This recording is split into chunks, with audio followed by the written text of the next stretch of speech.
Hello everyone, welcome back on a new Icarus update video, week 54, no more 8 player limit and dropship beacons. This week we're changing the limits on the number of players who can join and play a session as a follow on from our decentralization update, allowing you to share your Icarus journey with more friends. We're also introducing a newest tier 4 and workshop item, the Dropship Beacon Grenade, which allows you to call your dropship to wherever you are on the map at any time. Finally, we're making a range of fixes that were required since our decentralization update and introducing our preferred partners for our dedicated service. So we can play with more friends on a server, that's one.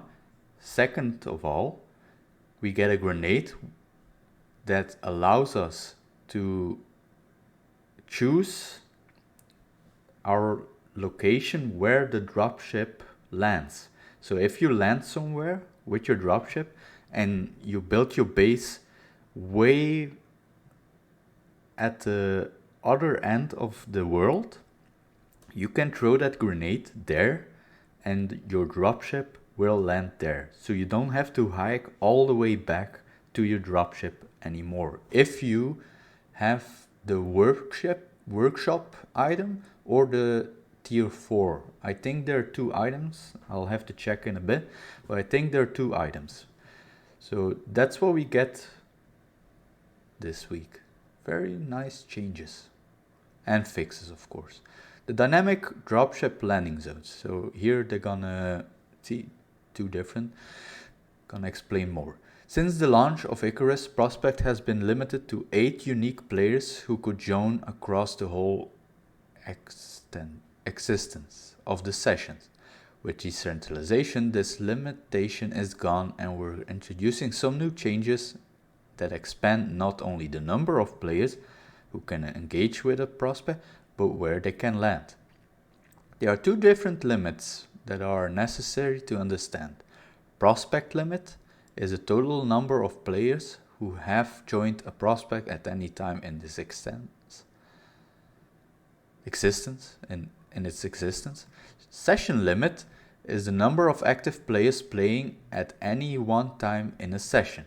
The change to prospect limit is as follows. We now generate a location around the drop zone, which means that landing dropship is more dynamic and removes the 8-person limit entirely, allowing you to have as many people join a session over its lifespan. The change to session limit is as follows. P2P sessions, so player-to-player sessions, will still have an 8-player session limit, so only 8 players can be active at any one time. However, dedicated servers will be opened up to more than 8 players, but at the risk of server degradation as this session count fluctuates, similar to other games in the genre. So what you can do, you can have more players active on a session throughout the whole lifespan. So if you're to keep it simple, if you're aligned with 8 players on a session, at a moment, no one else can join.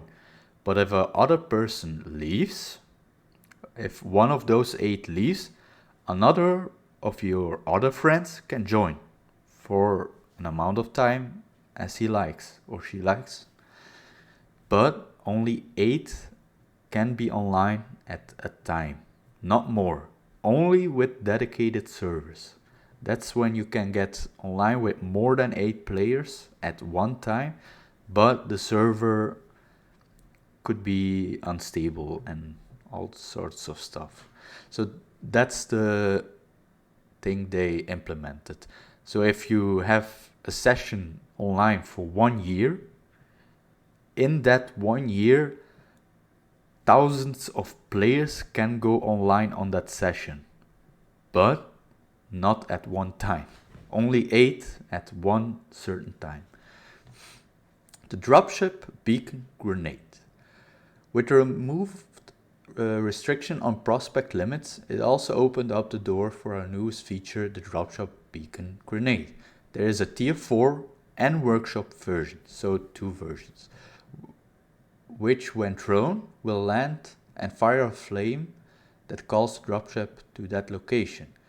This can either be used for immediate extraction or left there for use later on. So this is what you see. You're standing here and the dropship lands. So you can go to the whole other side of the map, go to Tier 4 or have the workshop item already, throw the grenade there and just watch your dropship land, and if you are done with your prospect, you can just leave where your base is. You don't have to, well, you didn't have to do it anyway, build your base near the dropship, you didn't have to do that, but if you build at the other side, like you did on certain missions, you had to walk a whole long way to get back to your dropship, and now you can change that. Now the fixes with the data decentralization. Releasing our first wave of fixes for a data decentralization patch as we go through the process of tidying up any small errors that cropped up since its release. They fixed an item duplication bug that was happening while in the station, fixed the extraction mission which was broken. Exotics were collectively no longer able to place in your dropship. However, the UI had not been updated to refer this. This has now been connected, starting the need for an orbital exchange interface. Workshop items will now specify their owner in their tooltip only for new loadouts through brought down. Old ones will not display anything. Weather issues when rejoining open world session. Now they're talking about the verified partners with the dedicated server. They're Nitrado, Gportal, Survival Service and Streamline Service. All 4 providers are already offering service, and once initially approved, we'll move this offering out of beta. Well, we have the changelog here with the new content they added, which we went through. If you want to read all of them in detail, pause the video. The fixes also, and the future content. If you want to read this all, just pause the video, go through them at your own pace. And this was everything for this week. Very nice changes, very nice that you can put your dropship wherever you want to, even if you're playing alone. Very nice change. And also nice for people who have more than 8 friends that want to play on one session. Also nice that they added this feature. So I'm gonna leave the video here. I hope you enjoyed the video. I will see you in the next one. Bye bye.